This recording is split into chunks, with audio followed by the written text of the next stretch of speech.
من سال نو بسیار دوست می‌دارم. از بچگی دوست می‌دارم. بچگیم در اینترنت برای ما هدیه می‌دادن. برای هدیه دوستش می‌دارم. می‌داشتم. حاضر در این سن سال برای اون دوستش می‌دارم که یک امیدی دیگر از پایش انتظارم.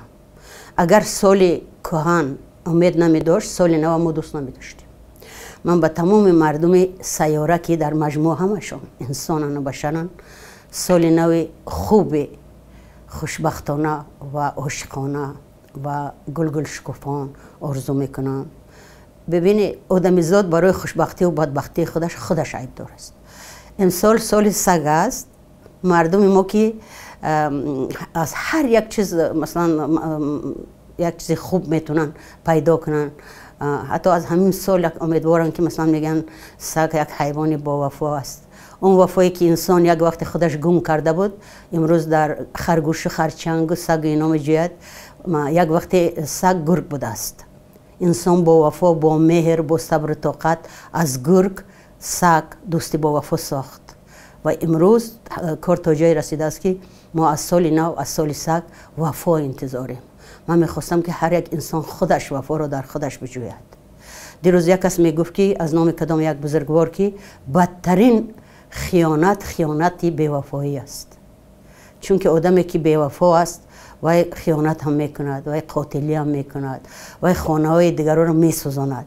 من در سال نو آرزو دارم که انسان ها اقلا به خودشان با وفا باشند. وقتی که انسان به خودش با وفا است دوست میدارد، دیگران رو دوست میدارد. وقتی که انسان با وفا است خانه نو میسوزد، گل میشنوند، گل میکرد، مرغ را از قفس سر میدهد، درباره مادیات کمتر فکر میکند، درباره محبت، درباره بهار، درباره گل، درباره غنچه فکر میکند. من باوری دارم که سال آینده مثل همه اون سالی که ما باوری داشتیم امید سال خوب میشود، سال نیک میشود. سال میشود که ما با همه آرزوهامون هم نرسیم، با بعضی آرزوهامون میرسیم.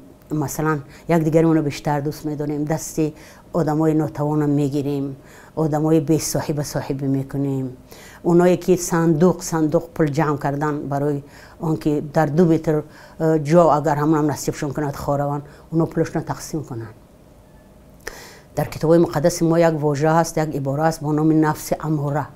نفسی که تو را فرمان میتید که برای تو اگر 10 میلیون دلار داشته باشی باید 10 میلیون دیگر داشته باشی و این انسان در عمر کوتاهش در پای همون 10 میلیون دلار میدود به هیچ جا نمیرسد. و قارون گنج داشت، یا وقت گنجش تقسیم کرد، بعد اون که خسیس شد و گنج شند و گنج جور شد خاک کشیدش.